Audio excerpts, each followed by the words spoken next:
with the Maryland Coalition for BGE Re-regulation. I'm also co-chair of the Maryland Green Party. My last name's Allwine. Why are you here today? We're here today, as we've been for the last 3 years, demanding that the Public Service Commission re-regulate BG&E. They have the power to do that now. There are laws on the books here in Maryland that provide for a company's regulation in the case of monopolistic practices, price fixing, and those types of activities. And certainly, even though BGE and Constellation Energy are technically two different companies, which happened under deregulation in '99, they act as one company because they buy the electricity from each other. You know, Constellation produces it and sells it to BG&E, but it's all the same. The plants are located here in Maryland. 70% of the electricity we use here in Maryland comes from those plants. The PSC should do the right thing, should take the courageous stand and re-regulate. But because they are political appointees, they do not have the political will to do the right thing. And that's the issue. It's the same issue with the Maryland State Legislature as well. And I do want to say, too, that the bill that Governor O'Malley introduced,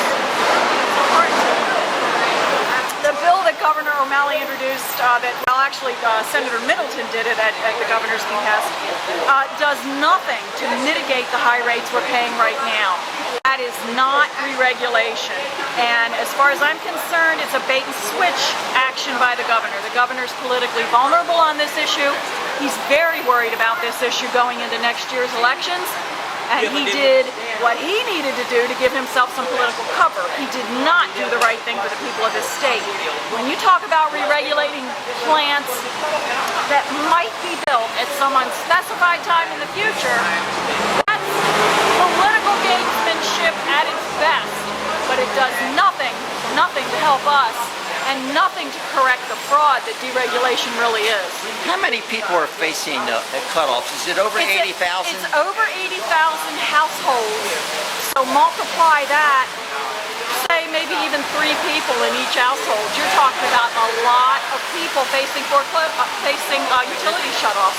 I could be saying the same thing on foreclosures, but so what's the PSC going to do about that? I mean, a 1-week moratorium doesn't do anything to deal with what's really going to happen, and that's people are going to lose their utilities. And is it true that Governor O'Malley appointed most of these people that are now on the Public Service Commission, the majority members? The majority of them, yes, he did. And, you know, it's the same thing as what happened under Governor Ehrlich. Look, they're all wanting to appease the business interests in this state. And I'm all for business and doing business and, you know, all of that. But it's being done on the backs of the residential and small business ratepayers. You know, I just talked to a woman last week. She's 84. She lives on Poplar Grove in a middle row house. She and her dog, she got a bill for almost $1,000. It was $950-something in 1 month. Don't tell me there isn't fraud going on. And when you have large businesses who are just thrilled with deregulation because they're shopping around, they're also getting, the Baltimore Metropolitan Council has negotiated rates for them for years, and they're in an aggregate pool. Of course they're happy. It's being done on our backs. And that's wrong. That is absolutely wrong. And that's what you expect the people you vote for to do, is to help you and represent you, and they're not doing it. They should all be voted out of office. Please put that on. Let me say that again. Anybody who voted for deregulation in '99, like Sandy Rosenberg, among others, but he was a prime mover behind this, and who's still in the legislature, should be voted out of office. Anyone in the legislature who is not standing up and demanding re-regulation of the existing plants, they should be voted out of office as well. They're not helping us.